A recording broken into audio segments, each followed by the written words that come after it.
All right. Everything seems to be working. We are live. So hi, Matteo. How's it going? Terrible. Everything is terrible. Ready for. What about you? Fantastic. No, you were just saying like, yeah, well, I don't know what this decision was to meet at 10 p.m. to do this like late night radio commentary on our own exhibition. But seriously, what is wrong with you or us, actually? It's okay. I think I see it more as, you know, like I'm gonna try to put my like soothing late night talk voice and like have this going for the next hour. And hopefully we'll just, you know, have a nice conversation about some of the issues in some of the topics in the show and all of that. So yeah, just in brief, the idea, just in brief, the idea was to have a set of companion discussions that accompany the chapters in the show. But I guess, first of all, my name is Marco De Mutis. I'm the digital curator at Photomuseum Winterthur. Matteo Vittanti. Ciao. Needs no introduction, so he will not give one. But we are the co-curator of the show How to Win at Photography, which is currently on show at Photomuseum Winterthur until the 10th of October. So if you have the chance to stop by and see the exhibition, come and check it out. So, yeah, the exhibition deals with the relationship between the image making and play and games. And as I said, it's divided in 5 thematical chapters. So and this is the first of 5 streams which will accompany the online publication, which you can find at howtowinat.photography, where you can also read more and see all of the works that are in the show if you are unable to come and check it in person. So today we're starting this series that we call Extended Play with the chapter of gameplay. Shall we dive right in? I'm gonna bring it up. So this is the publication that I mentioned. So gameplay. Feel free to jump in, Matteo. Sure. But basically, gameplay was born out of this idea of, or kind of noticing how the image has become gamified, has become part of a game, especially on social media, but in general, with the rise and development of metrics, of quantification through the forms of likes, followers, retweets, and all of these other tools that we've seen on social media platforms. So, yeah. So I guess the idea is that we were like influenced by authors such as Roger Caldois, who famously makes a distinction between play and game, right? He uses the term ludus and paideia in his original book that he wrote in after World War II, basically. And the idea was that you have one thing called paideia, which is kind of like an unstructured, playful, spontaneous kind of play activity. But there's also a game like ludus, which is a game that has rules, outcomes. It's very structured. There's a winner, there's a loser. And so in this first chapter, gameplay, we wanted to emphasize that photography is being used as a game in that sense, like ludus, right, Marco? Right, and I think this tension between this idea of a free play and a more restricted, rule-based form of game is very much cutting across many issues in the show. And also, it's something that is become key in understanding how the image works, how the image circulates. So not freely, not just this, I think there was also at the very beginning of online circulation, this idea of a democratization of voices, on online social platform. Remember? Yeah, now we're laughing, right? But back then it was really like the beginning, maybe also the 90s, but I think even at the very beginning of, first photography platforms like Flickr, or Right. even Facebook. You know, at the beginning there was always this kind of positive sense of having a space outside of the regular platforms, the different gatekeepers, and having a free space. And so this sort of free play, which turned out, of course, now we know very much the opposite of that. Well, you know, when Al Gore invented the internet back in the, in the early 90s, he wanted everybody to play. He wanted everybody to be happy. You know, there was this idea of the techno utopia of the 90s, and we all know what happened. But there's also this idea that photography was actually a medium about images. But you know, I know that I'm not supposed to use the term post photography because it's taboo. But you know, in the post photography age, we use images as a language, as a as John Foncuberta say. So we really use emoji to communicate. We use GIFs and memes and stuff like that, and so they become part of a larger game, of a larger sort of like competition. Everybody's trying to outsmart each other. Everybody's trying to collect followers as if they were Pokemon. So it all became very transactional, very quantified, very sort of like, game score, leaderboards, charts, and stuff like that. And it's still ongoing, by the way. Absolutely. I think what's misleading, I mean, we can talk about the idea of, or the term gamification in a moment, but I think what is maybe misleading is that it sounds like it has to do more with game as a culture rather than game as something commercial, right? Like this, Right. Like this idea of dark patterns and rules that are imposed on culture or anything is really in the end benefiting very specific people. I think like maybe that's also something that it's important to remind ourselves. But maybe very quickly, just a couple of examples of some positions that are in the show. I think for me, the Instagram egg was a turning point in my. What's so special about this egg?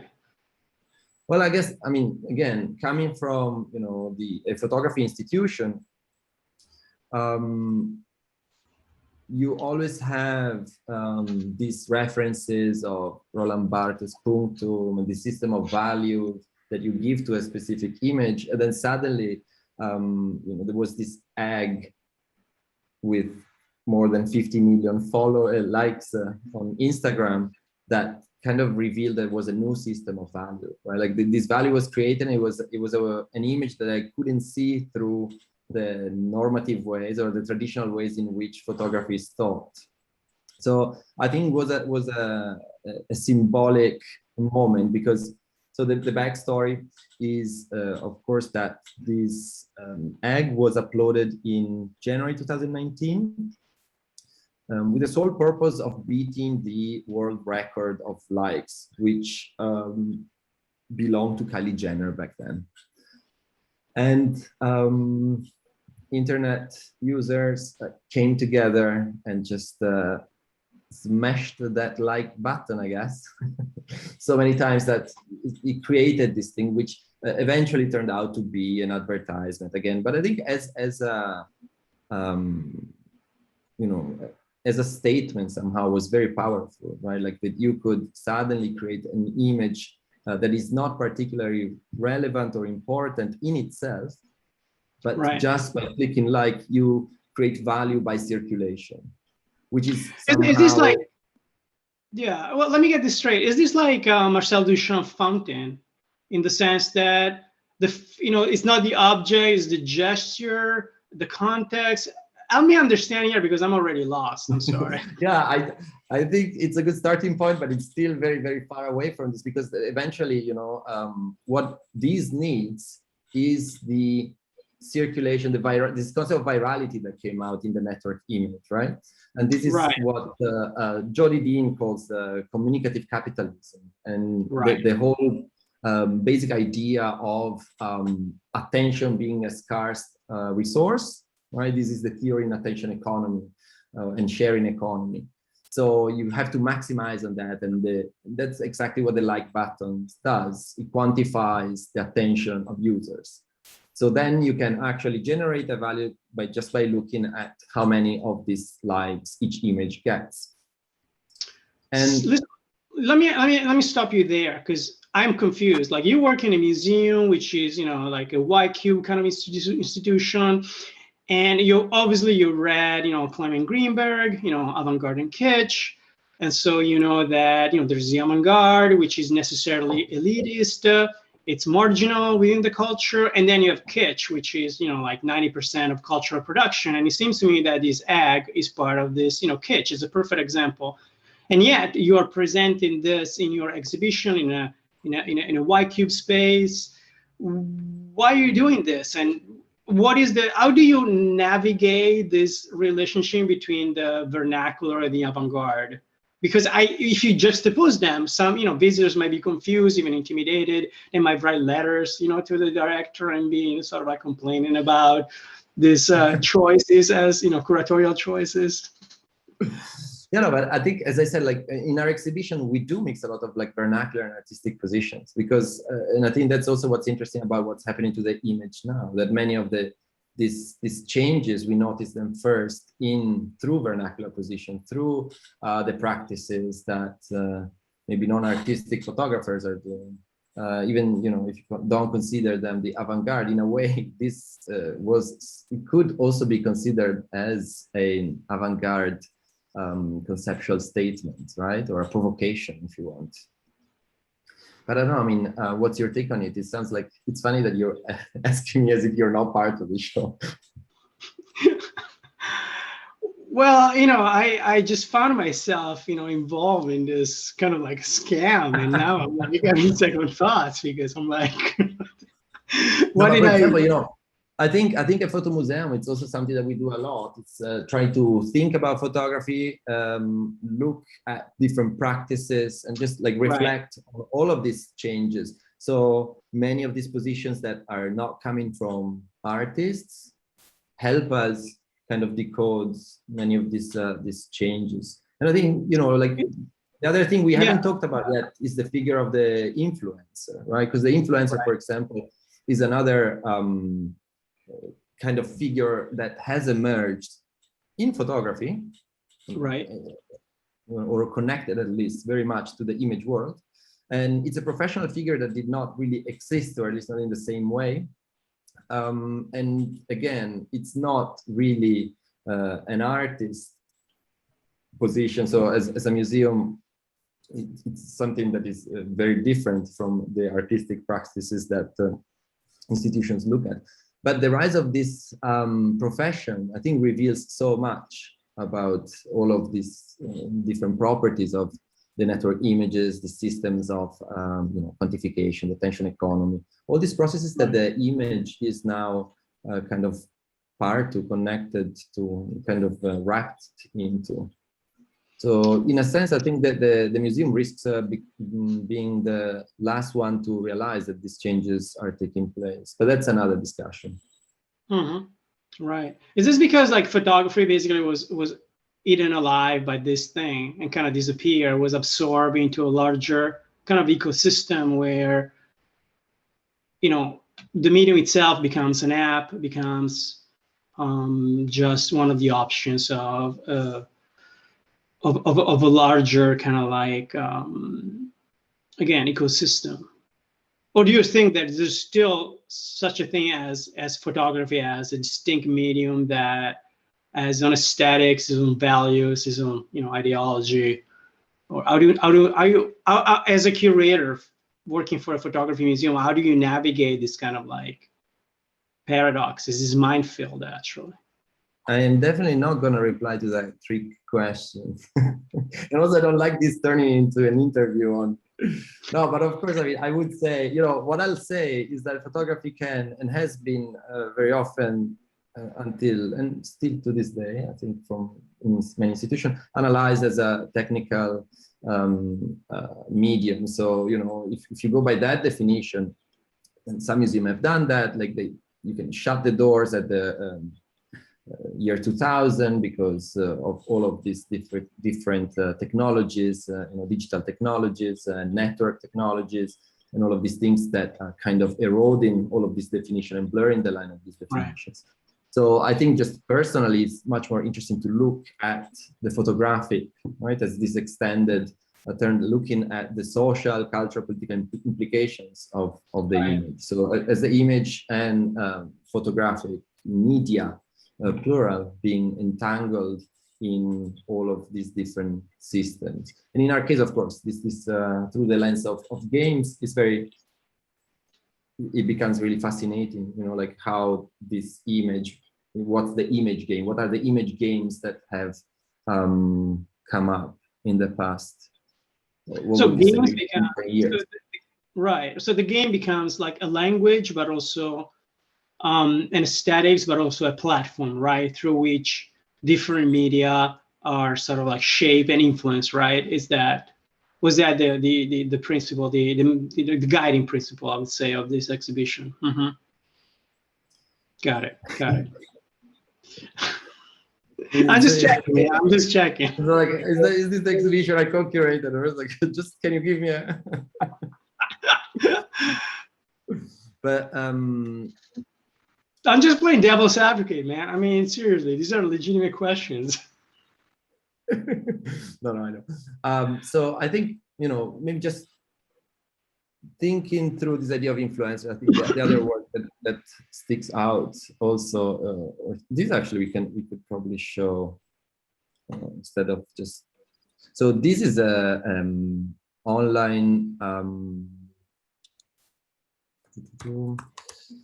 online performance, to speak, because this is a channel by Magnus Scheffer, who's painstakingly looking at the similarities and patterns from all these images that all these travel influencers are uploading.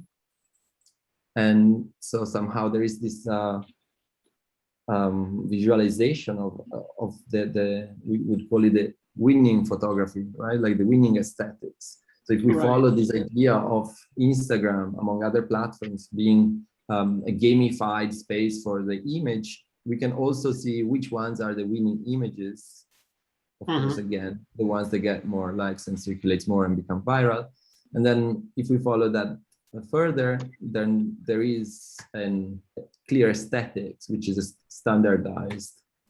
And I think that's why this project is so simple and powerful in a way. Yeah, it seems to me also like a great example of appropriation art in the digital age. You know, appropriation art was the thing in the 80s. You know, Cheryl Levine and Friends, Richard Prince, and kind of died out. You know, especially John Fonguberta talks about adoption rather than appropriations of photographs. Right. But she's doing really interesting work here, I think. And maybe it's also worth mentioning this thing of the how much games or this idea of metrics and quantification is deeply rooted in the development of social media platforms, no? Absolutely. So we were talking before about face mesh, right? Is it mesh? Smash, S-M-A. M-A, right. Yeah. It's like, look. Yeah, that's it. It's a Wikipedia article. Do you want to present it very quickly while I try to? Sure. Well, you might have heard of this social media website called Facebook. It was invented by this dude, Mark Zuckerberg.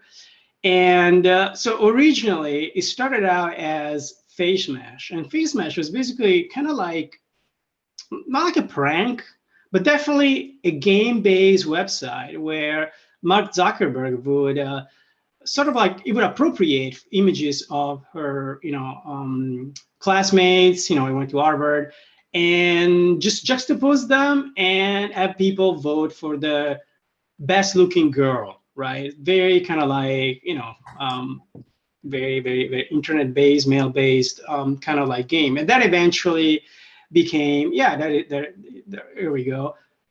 But it's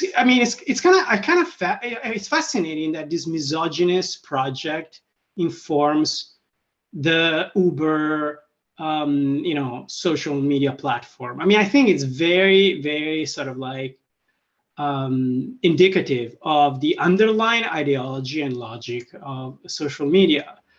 I don't know if you ever watched a movie based on Facebook, but the very like last scene when he's just like refreshing the button and looking for people following him and stuff like that. I mean, this is basically the underlying quantified logic, gamified logic of face mesh / Facebook. I mean, Facebook evolved, but the underlying principles are still there. You can still see them. So yeah, a lot of people don't know about this, but it's I don't know. I find it kind of unsettling and worrying. Yeah, absolutely. And I think we mentioned Flickr before, which was the biggest platform for online images in the early 2000s, I think. Yeah, so correct. I think it predates Facebook. And that was also born as a multiplayer game. Absolutely. After Ultima Online in 1997, and above all, also Second Life and World of Warcraft, everybody was trying to game the game of online multiplayer games. And Flickr was one of the companies that originally wanted to make a multiplayer online game. But then they realized that creating the biggest repository archive of images could have worked much better. And so until 2010, actually, Flickr was the biggest repository of photographs. And then they were basically overtaken by Facebook. And 2010 is also the year when the number of photographs taken with an iPhone also overtook the traditional, digital cameras. And so that was also kind of like a pivotal moment for the history of digital photography. And that was so conveniently happening in 2010, so we can do clear decade separations now. Totally. Although things keep coming back, right? Like we were looking at this article couple of months ago. When was it? But it was recently, June 2021. So yeah, what is this about? Do you remember? It's kind of like the same project, isn't it? Right? I don't remember. It was just like we noted it down, but it was supposed to be an artwork, right? Yeah. So let exactly. me go through it without. I don't want to say things that. The controversial video titled "Uglier and Uglier," artist Song Ta filmed and ranked college student at his alma mater based on their appearance. So here we go again on face mesh, right? Right. But she gets in trouble for it, whereas the other guy gets billions of dollars to create his vision. Yeah, I mean, on the positive side, you could say at least, in 2021, something also happened that, you cannot just do something like that without getting called out for. But yeah, I also see your point that, of course, in the meantime, it's 2021 and Mark Zuckerberg is ruling the world.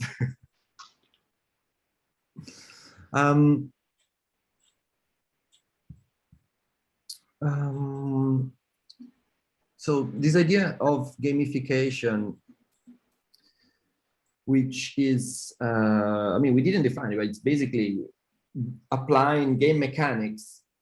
And I think what's interesting, like people talk about like applying game mechanics to non-game content, but it's also applying game concepts in terms of like this idea of winning or lose gameplay, right? That's also how the chapter came about in terms of title. This idea of being able to win, this very kind of capitalist or at least commercial need for having a clear winner, a clear output. Once again, if you look at the those study games, John Huizinga or Roger Calois, etc. The main kind of like the godfathers of game studies. There's always this emphasis on the playful activity, the game activity as being sort of like an end in itself, right? You play for the sake of playing.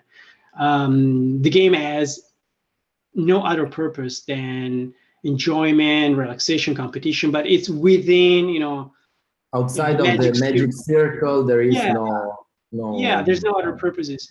But then at the and also no consequence, right? Right. At the beginning of the 21st century, you have people like, I don't know, Jane McGonigal and others promoting this, neoliberal idea that the video games should be used to change the world and make a better place. You hear the usual kind of like, the mantra of Silicon Valley. Yeah. Right. So gamification became a thing, and it basically became like a marketing tool to sell you everything. You should use game like, strategies to lose weight, to learn more, to do pretty much or sell you products or stuff like that. And so that became an entire phenomenon, an entire movement, I would say. I can't tell you how many times my colleagues come to me and like, why don't you develop a class about gamifying, higher education? And I'm like, no, because that's a violation of the idea that the game is an activity that is as value in itself. So you shouldn't be using games to do other things, to lose weight or do exercise, or because that's not a game anymore. For the same reason that Huizinga or Kaloa say that professional sport is not a game anymore. It's a profession, and there's nothing wrong with that. But it's just not a game. It's something else. So gamification to me is a little bit of a travesty. Ian Bogos famously wrote that gamification is bullshit. But I think that just saying that gamification is bullshit kind of like undermine the power of this powerful neoliberal concept, right? It's like, the idea of that you can become an entrepreneur and, do what you love, which justifies the gig economy, all the bullshit that was and still is neoliberalism. So I see gamification as sort of like the playful strategy of neoliberalism. So you're very much like from this what is it called, the romantic game studies era, right? Like this thing that well, I'm an old white guy, so it's like the game is self-contained within the game. So even I think gambling is another example of something that's not considered a game, because of course you win real money or lose real money, right. So but there's also an element of alea that of chance that but that we are getting to the nitty-gritty of game studies, and it's probably not the purpose of this conversation. But yeah, how do you feel about gamification? Like, what's your I'm kind of like critical because I kind of find it insufferable, but that's just me. Maybe, I do realize that it's very powerful socially, culturally, economically, etc. What do you think? No, I totally agree with you. Actually, the thing that is maybe a bit scary, but at the same time, I don't want to sound too moralistic or anything. But I think that the idea of these metrics, like this Instagram egg, which is powerful because it shows this contrast. At the same time, I think it's very invisible for many people. It's not a symbol of anything. It's just like many students of mine, or people maybe from younger generation, are seeing this as like, of course it is like that because it's very normalized, like, what are you trying to say? This is exactly the world we live in, and you just have to, we all know that there are likes, but they're the system of value that is now something that we all agree upon, so I think it's scary in a sense how gamification is actually become very much like normalization of arbitrary value systems, or kind of becoming visible in a way. So I think that if the game somehow, it's always something that you have to suspend your disbelief, or like you have to play as it's being part of it. I think that the gamification thing is kind of like it's become more and more something that is not even apparent, or something I can decide to join or leave. Which also, however, like brings the idea of counterplay, right? You can still play the game, but you can play against the system. So perhaps like true artists are those who actually perfectly understand the rules of the game and yet play against these very rules. An artist that I really respect and admire is Ben Grosser. I love his metricator projects, and the idea of like sort of like stripping away, taking away all the metrics of the quantify to show how stupid the entire system is. And once you take away that sort of like travesty, you're really left with nothing, with the sort of like the the emperor is naked kind of like philosophy. Yeah, I'm gonna bring up that project in a second, because that's also one of the projects that could have totally made the show, and eventually. What are we watching right now? What is this Guru Shots thing? Yeah, I just wanted to show you exactly the opposite. So Guru Shots is the world's greatest photography game, self-defined world's greatest photography game, and it's really kind of the gamification of photography. So it's an app. I am sending. Where you submit your photos, you have different challenges, and so they have Guru Shots points. Let's play, and then people submit their pictures, and you rank other people's pictures, and your pictures are ranked by others, and then in the end you win challenges, and you can select from rookie to challenger, advanced, veteran, expert. And I haven't looked too much into it because I didn't score very well with, I just submitted not very good pictures. Like, you joined. So now like I'm joining the Anything Goes challenge, which should be easy. I mean, the title seems very inclusive. Your exposure is empty. Please vote. Vote for your favorite photos from the set. And I mean, you can already see the static very close to Insta Repeat screen that we saw before. So how do I? Oh wow, there's auto content too.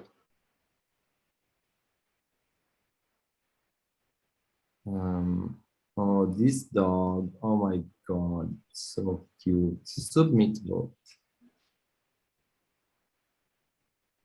Can you cheat?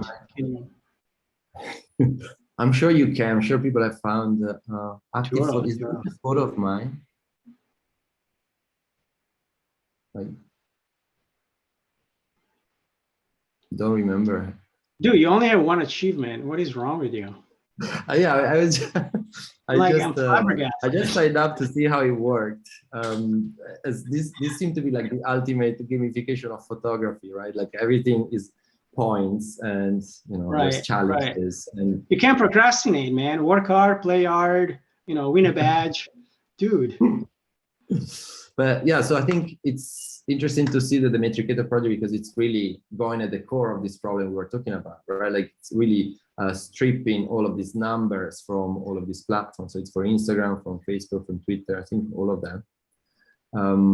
And it's just a plugin that people can download and use. He's done a number, I mean, Bankers has done a number of projects that are one more brilliant than the other, I think, all tackling this whole quantification and capture, right? Like the emoji on Facebook. That this is kind of this technique of obfuscation where you give random data. Right. So, and this is another thing called Go Rando. And then there was a new one from about TikTok. It was interesting, I think, because TikTok is also the the newest kid on the block. It's popular social network now. Yeah, totally. They even overtook Facebook recently. So, designed to mislead TikTok video recommendation algorithm, making it possible. Right. That's the other thing, right? Like the algorithm of TikTok is the real mystery. I was talking with John Uriarte, and he was just telling me like, no, TikTok is a different thing. Like this algorithm. Right. The Washington Post. Did you see that Washington Post article where they broke down the way how it works? The video is really interesting. Should I bring it up? It's like a 10-minute video breakdown on how I'll send it to you. I'll post it. Breakdown. Yeah, it was kind of like a couple of weeks ago. I gotta find it. Yeah, but it's incredibly sophisticated. I mean, it can identify your sort of like fetishes and obsession, like in after very few clicks. It's really incredible.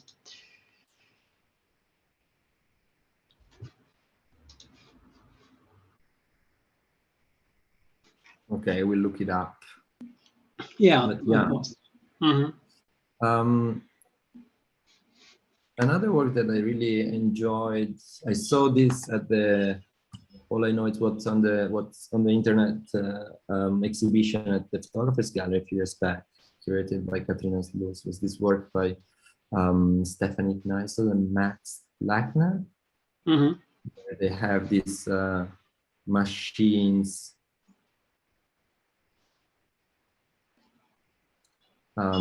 which are doing exactly this idea of randomizing and obfuscating, but physically. So you kind of have all this contraption, these things with magnets and swiping and clicking randomly, kind of confusing these algorithms.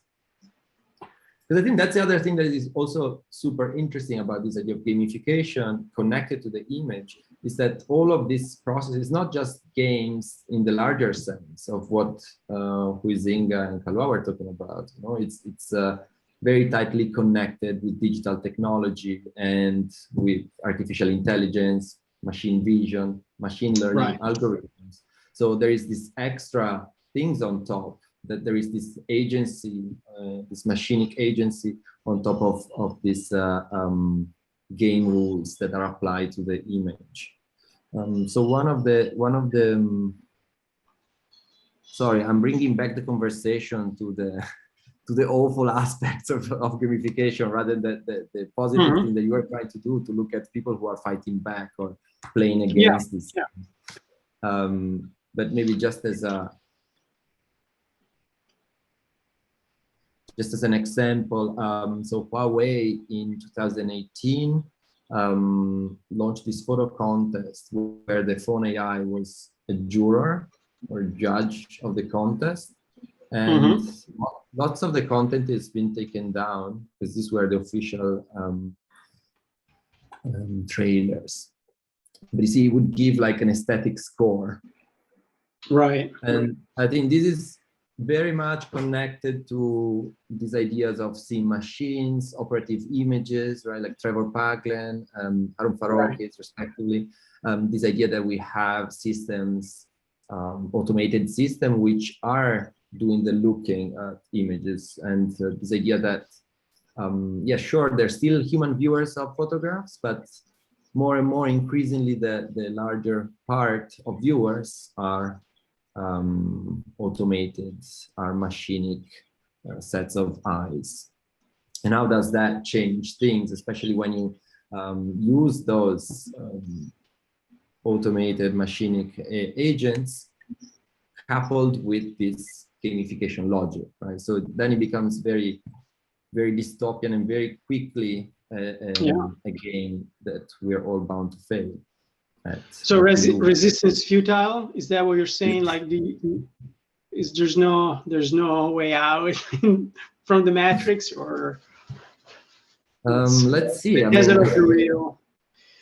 So what do you think about projects where the humans are trying to maybe not fight back, but sort of like communicate their attitude in a very sort of like explicit, low-key, and yet sort of like non-ambiguous way? I'm thinking about Michael Wolff's project, Fuck You, that I know I love, and so many other projects where the gig workers or the subjects are basically giving the finger to, and we have a couple of examples in the exhibition, right, where so yeah, maybe we can show, you know, Michael Wolff, the famous photographer who died a few years ago, actually recently, found himself in Paris, and he was supposed to take a series of photographs of, you know, Paris, and realized that the city has been photographed so many times that it was at a loss, went back to his room, opened his laptop, opened up Google Street View, and realized that Street View is basically a huge archive repository of photography, and then he started like making different projects, including Fuck You, which is basically photographs of people giving the finger, flipping the bird to the nine eyes, to use John Ruffman's word, to the camera, right? And it's playful, but it's also like Google just like takes pictures in the streets. They obfuscate, they pixelate the faces, but at the same time nobody gave him the permission to film continuously, and so a counterplay like this to you is, what is it? Is it just a statement? Is it a strategy, a tactic, to use a Desserto kind of approach? What is it? How would you like judge such an attempt to fight the machine? No, I think it's, of course, I also love this work, and I think you also did your own take on it, if I remember correctly, right? Right. But in this case, was you following the Google Street View car? Maybe you can tell us or tell me a little bit about that later.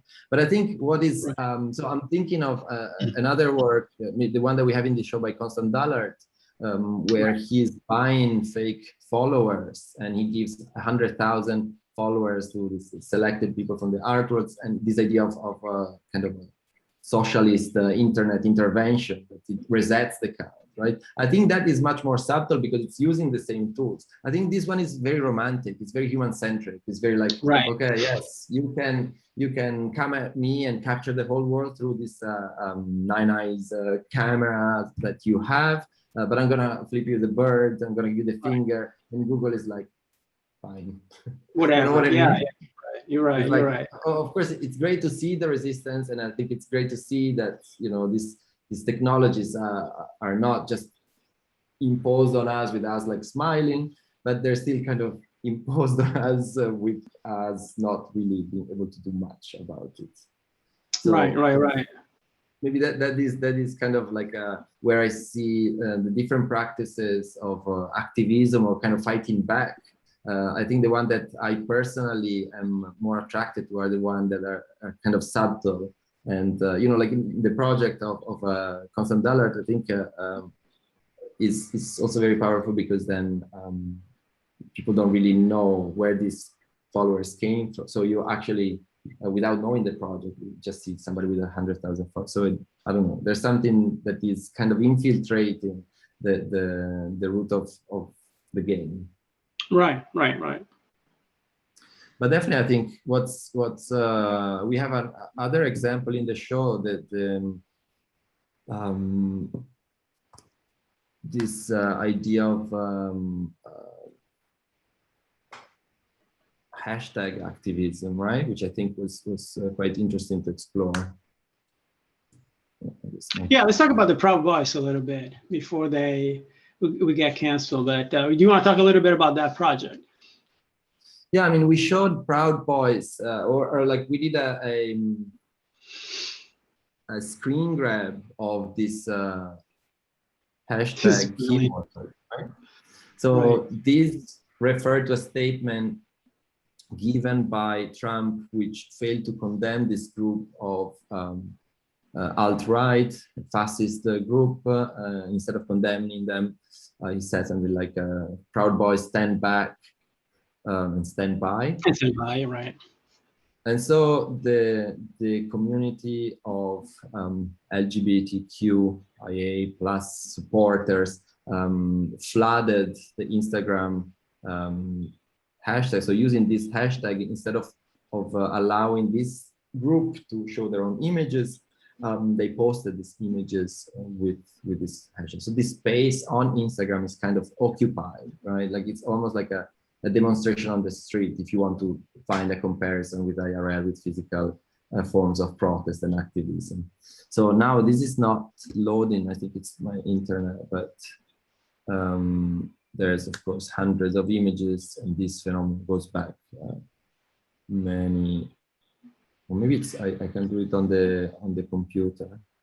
But this goes both ways, right? I'm thinking about how QAnon supporters hijack the hashtag Save the Children, right? So all of a sudden, something that is positive becomes, kind of like weaponized.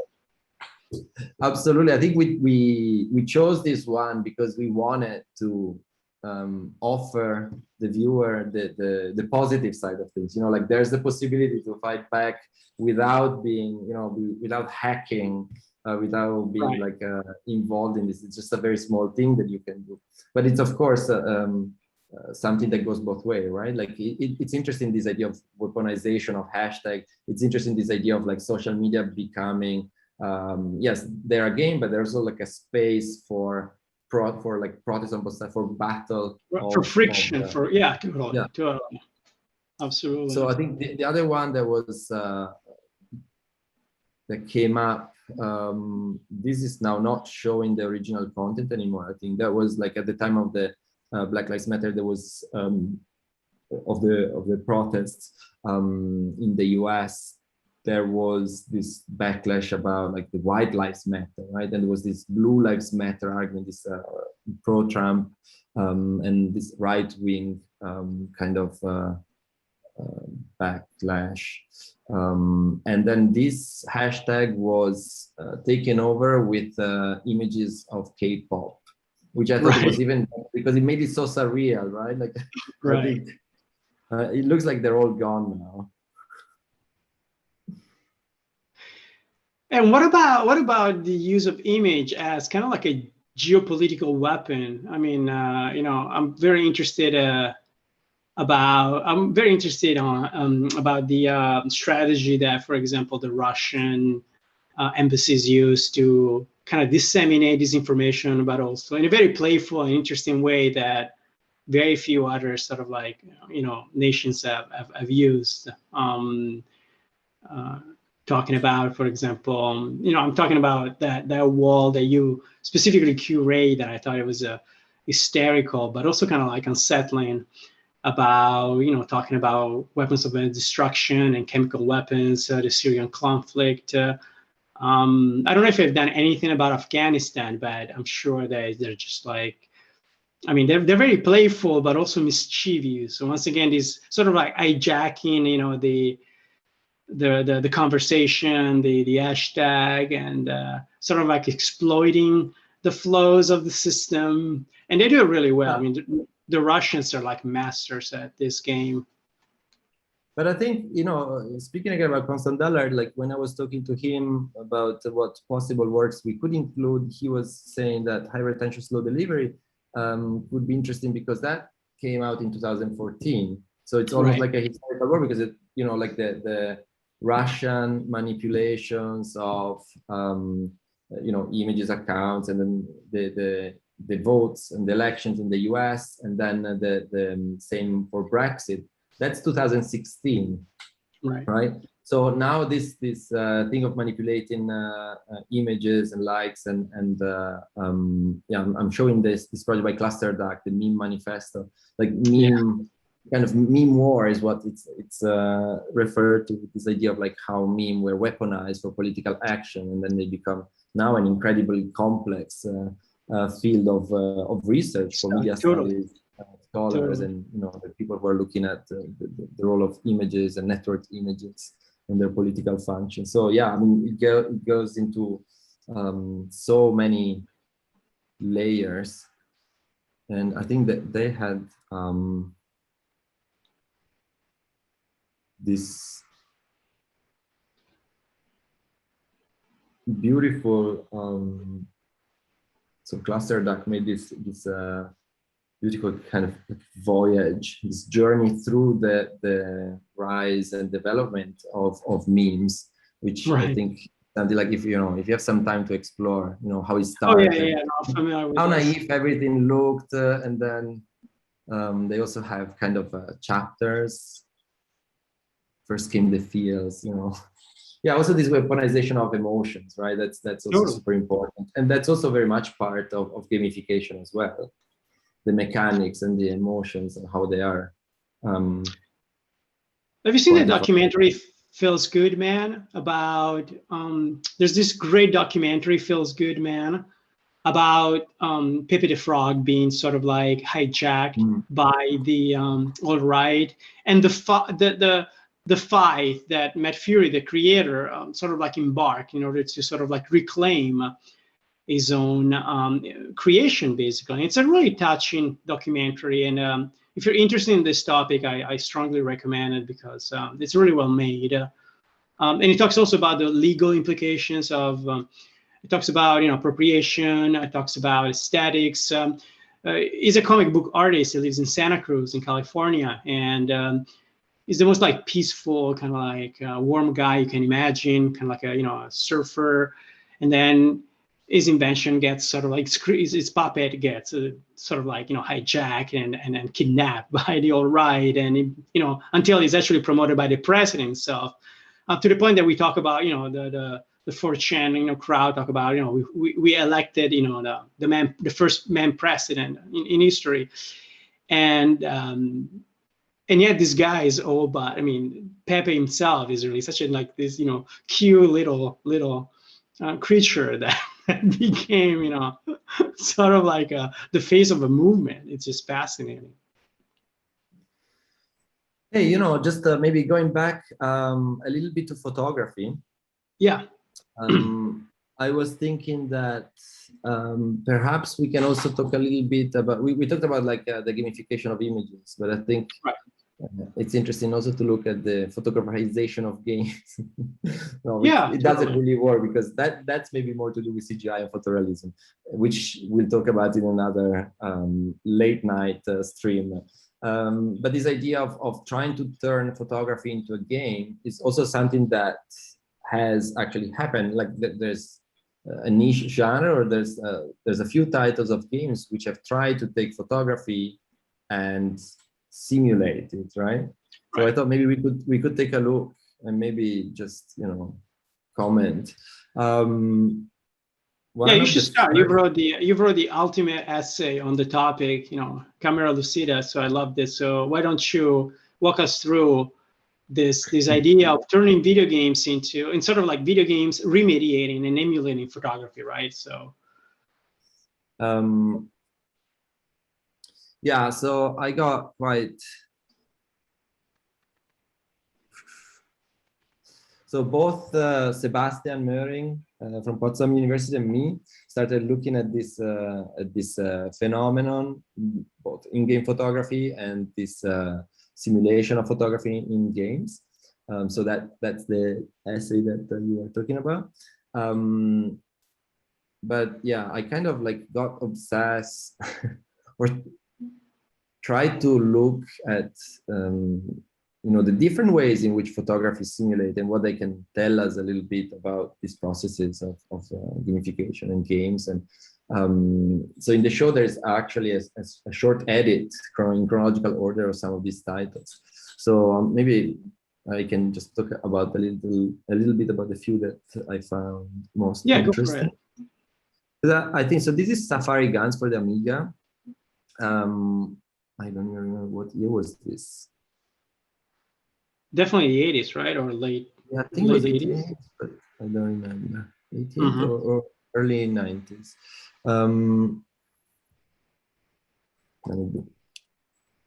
So Safari Guns, the premise of the game is that you are taking pictures of animals, but there are poachers who are killing the animals in this reserve. And just checking again, 1989.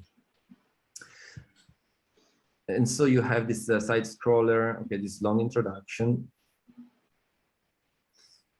And you have to keep on, why there's this, you have to keep on switching between the camera and the gun.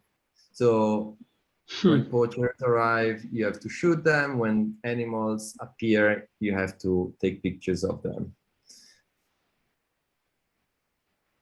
And what's interesting, I think, is that this idea of the point and shoot, this safari gaze, is pretty much the same thing that is applied also to first-person shooters. And we see throughout the rest, like in the 90s, 2000s, still now, this idea of kind of the crossfire and capturing an animal or an enemy, or in some photography games, there are paparazzi simulators, you capture like the naked woman, the celebrity, but it's still like an extension of the safari gaze, or somehow also a military ideology of the camera as a weapon. So I think that to that extent, all of these games are promoting, or at least kind of giving this view of the relationship between the photographer and the subject, that is really the one of capture, right? Which is somehow something that in photography has been discussed a lot, in terms of ethics of the role of the photographer and subject and all of these things. But yeah, this is 1989. Maybe the game that is most no, before I talk about Pokemon Snap, maybe this is a lot of fun.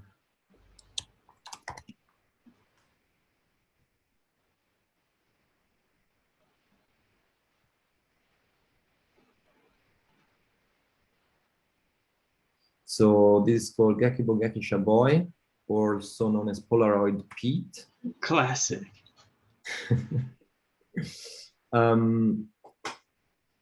Okay, so this is the backstory. This guy enrolled at LA Photography School.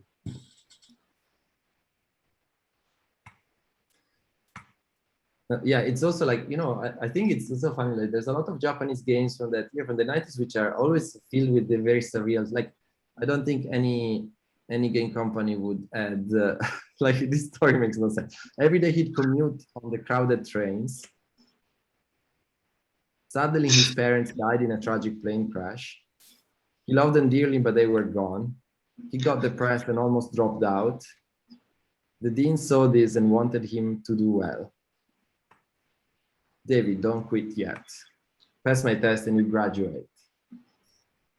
So I want 8 photos, get them all and pass. So I think that the story that like I really love, like how nonsensical it is, especially like I kept on thinking how the part in the subway was relevant.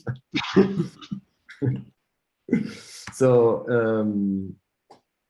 it's a simulation of film photography, right? So you have a camera, you have limited amount of film. You have Scarcity.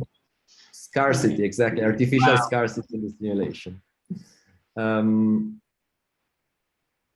then off you go. So it's a simulation also of street photography, because you have, this is not a safari, like you're out and about and things are supposed to happen kind of randomly.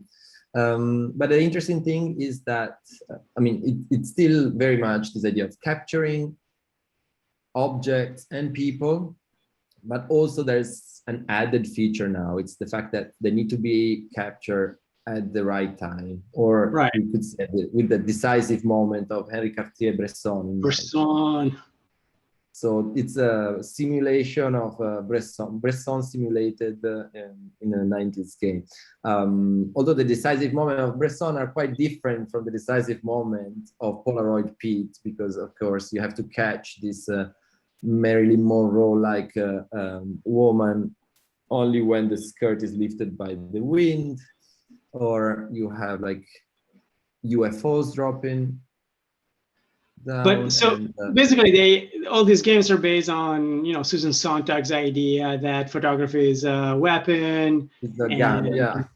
Right, is a gun. So they're still kind of like backward, like they're still stuck in the 70s in a sense. Yeah, and this is very much the opposite of in-game photography, in the sense that we see in-game photography, this practice of taking screenshot in a game is in antithesis with the gameplay. But right here, actually, taking pictures is part of the game. Taking the right pictures is a necessary part of the game. So aesthetically, or in this case, like at the right time, a picture will give you more points. And so if you decide not to comply with this, let's call it like a regime of view or vision, then you do not advance. So, right.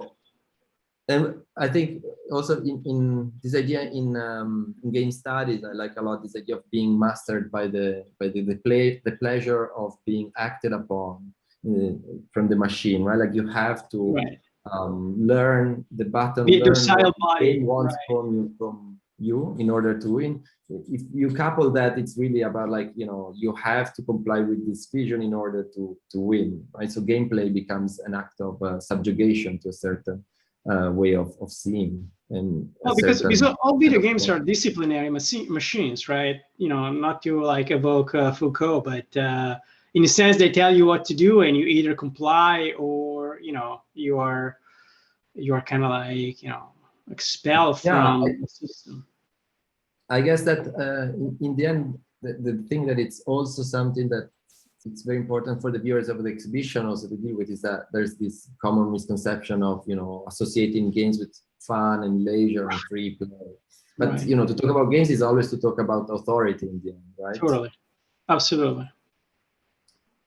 Sorry, did you see that? Photograph someone dangerous in the gate. In the gate. In the gate. Epic. And there's also the idea. Yeah, and also it seems to me like a lot of work. Like for a leisure activity in video games, you're constantly working. You're constantly doing something. You're always like, labor is part of the gameplay. So in a sense, is once again, Uncle Adorno was right when he said that amusement is, just an extension of work. It's just a work with a different game. So once again, we got duped and deceived by our own, playful machines. Okay, let's do a couple more. I mean, I could go on forever, of course, but we have to do Pokemon Snap. No comment. Oh, there's the new Pokemon Snap. This is also very interesting. Oh, now it's interesting. Now it's actually much harder to find Let's Play of the original one, because I guess there will be more and more. So Pokemon Snap is basically another safari game, photo safari game. Only instead of having animals, you have Pokemons, which are the fantastic animals from the series that was invented by the Japanese creator. And you're stuck on this. I think at the beginning they show. Yeah, so you're in this car, which goes on this strange train car that goes on rails, which were built on this island filled with Pokemons, and you're equipped with a camera. And yeah, the only things you can do is move the camera around, and I think you can zoom in. Maybe? I don't remember anymore. And then you're taking pictures of Pokemons to put in this, so almost like a scientific endeavor to catalog all of the creatures on this island. So what's interesting is that I think this, more than any other game, is very explicit about this aesthetic score, this proto AI, because this is still, I think, what was it, 1999? Yep. Late 90s. Yeah, so this very rudimentary algorithm. Okay, let's get to the end of the island.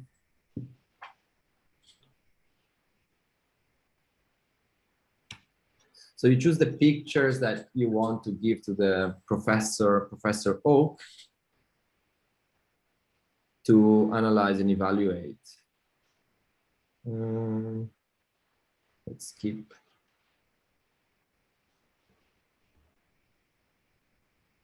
I skip too much. Okay. So should I show this to Professor Oak? Then choose yes or no. And then Professor Oak evaluates and give you points.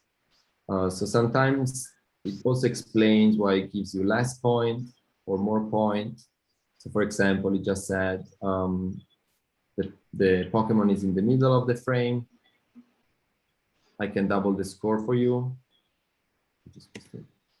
which is also very interesting, because in all of these games, with Sebastian we were talking about this, like all of these games don't have the concept of the rule of thirds, which is one of the rules of the photographic game that is taught in school. Right? The canon, the standard. first-person shooter idea, right? Like it's in the front, you shot it. So once again, very much looking at this idea of Sontag's gun, The gun. the sublimation of the camera into a gun. There's other things that are quite fun, like you should not take a picture of a Pokemon from behind because it's offensive or something like that. But so it looks at size, pose, and technique. So things start to become more and more sophisticated, let's say, you know, like it's not just the animal and the poacher and the switching of the gun and the camera.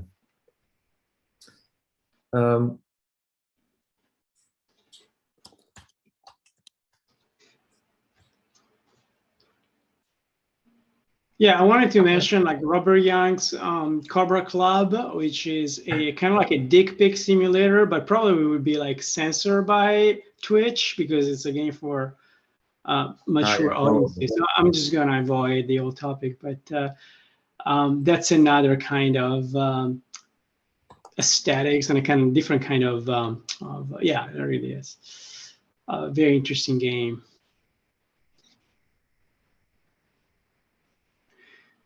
And the funny thing is that he uploaded a bunch of dick pics on Tumblr with that you could actually create with this kind of like simulator, and then Tumblr got bought and they had to basically remove all porn content, and so this incredible archive of dick pics is now gone forever. It's kind of makes me really sad. What can you do? But yeah, this is a very interesting meta game about you know, the using again images as language, as communication. Very interesting, very interesting. Robert Young is an game developer. He's American. Moved to Asia, if I'm correct, or Australia. I can't remember. Very recently, used to teach at NYU Game Center, probably one of the best game design program in the world. And you should really check out his games because they're all incredibly fascinating. But Cobra Club is still, to me, one of the most interesting in terms of like this part of this gaming emulation of photography. Yeah, absolutely. And I think, you know, it also raises a lot of issues, of course, like, you know, like queerness, privacy, and all of this things about the images in a playful and yet still very critical way. I think is also very proud of being banned from all of the other sites, but I think you can still download the game on itch.io. Maybe I just wanted to mention. Yeah. Fatal Frame was like interesting. So it's a horror game, right? This is also early 2000. It's a series, so there's a number of them. But the thing is that you get a camera that can see ghosts. So it's kind of gamifying this Victorian tradition. You know, there's this tradition in Victorian England that the camera could as a medium, right? The medium of the photography, the portrait, right? Yeah. So the game plays on that, but then on top of that, the camera actually also inflicts damage on the ghosts. So there is, in this case, I don't know if we can you talk about like it's a gamification of the camera in the sense that it adds game mechanics to something that didn't have those. Right. It's camera play. It's very meta. I mean, it's camera play simulated within a video game. I mean, there's so many layers. Yeah, Fatal Frame is truly fascinating. Yeah, and there's a bunch of other games who kind of use the camera as an interface and it simulates how it works, but then they add new features to it that makes like the camera in the game behave in a different magical way. Right? I think was also with Sebastian, we were saying that this is sort of like a camera magica subgenre within this within this like photography games. Oh, I love like Dead Rising because Dead Rising is really kind of Capcom's, right? Yeah.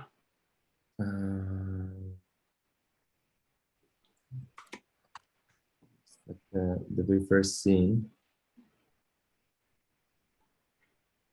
Photographs the riot, yeah.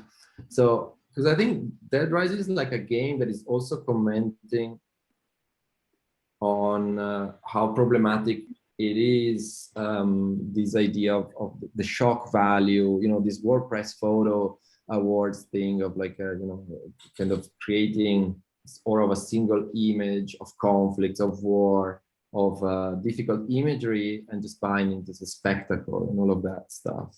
So it's kind of funny because, so you're a reporter and this interest in your looking down from a helicopter with your camera, you start snapping pictures. And then the mechanic in the game is that the picture is analyzed and is given a value, but it's not an aesthetic score on innocent animals anymore. It evaluates like how much drama you got. Let's see a few. So this is an apocalyptic scenario where people have COVID and they're zombies, and nothing that could happen to us, just an apocalyptic scenario. So if, okay, let's see this, let's play.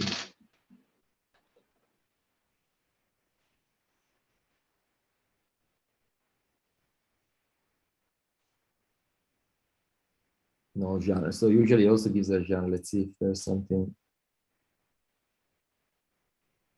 Great, brutality. So, it starts like getting more point if you get more violence, and what I was talking about before, somehow like this problematic aspects of the images on newspapers we have to sell, right? Like we go back to this idea of gameplay, I think, from this other perspective. And one of the last Romero's film in the genre of the dead, it was really about this concept as well. It's one of the lesser successful films in the series, but it was really about documenting the zombie apocalypse and the zombie rise through social media. Oh wow, I haven't seen it. Yeah, actually, I think 10 people saw that film because it wasn't extremely successful. But I think the game actually makes that concept better. I mean, it works better in Dead Rising rather than in Romero's on film, which is kind of fascinating because it's the grandfather of the modern zombie genre. But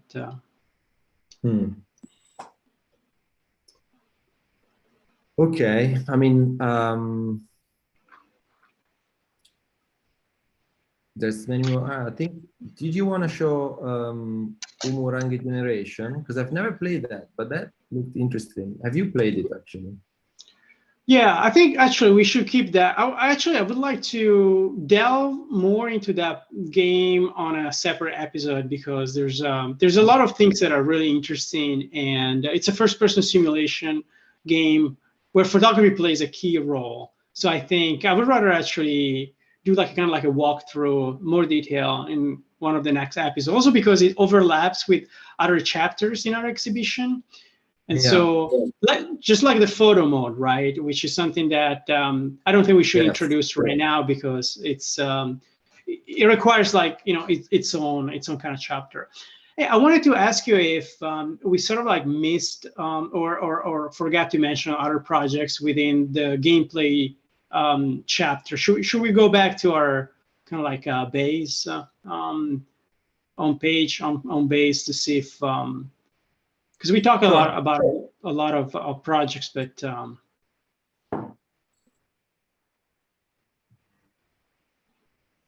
oh, I forgot I have my VPN set to Hong Kong. It's very slow mind. Sorry. Yes. I mean, we talked, I mean, it's not that we have to go through all of them. And what about, I wanted to ask you about a very recognizable kind of like aesthetics that it's also on the poster, of the exhibition, and was sort of appropriated by Olivier Rodriguez. And it's really about the idea of visualizing, quantification, visualizing gamification on your own skin, right, on your own body. So I wanted to ask you if you could just give us like a couple of more details about, information about this project. So these are the pictures by Taiwanese photographer Yu John, and she works a lot in her practice with temporary tattoos, and she works a lot also with different brands. So these are some of her pictures, but her body of works is much wider. So it's not only talking about this specific issue, but we of course chose these images because they were tightly connected with this idea of quantification that we talked about, right? So you have the number of tweets, the number of followers on your forehead, on your neck, following on the tongue. So I think there's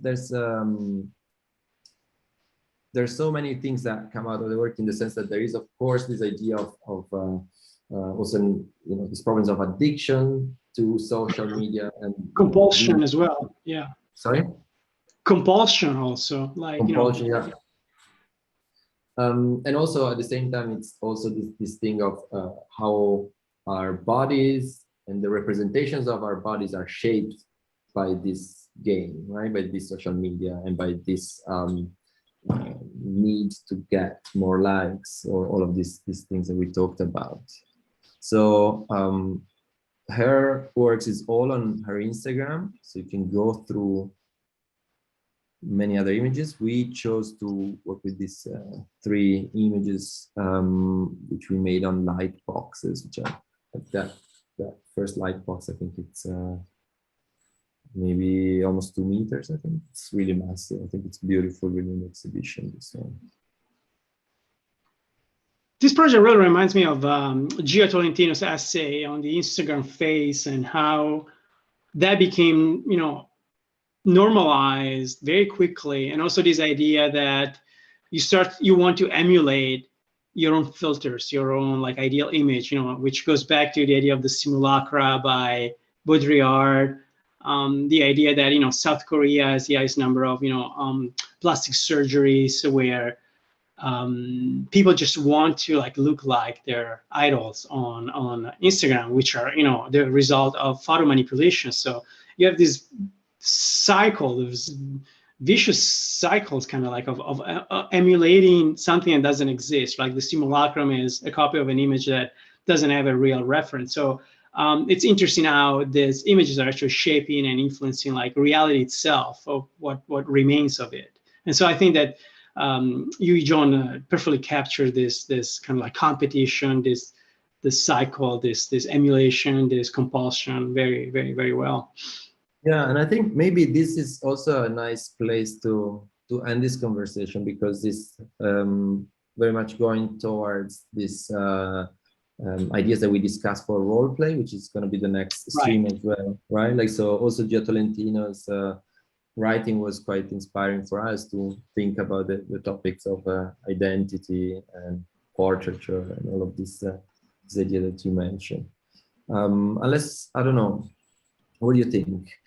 No, sounds good. I think, what time is it? Yeah, it's we spoke for 1 hour and 20 minutes. 20 minutes. I think people are killed themselves by now because we were so terrible. But I'm just speaking for myself. So, but yeah, we should stop. We should definitely stop here and continue.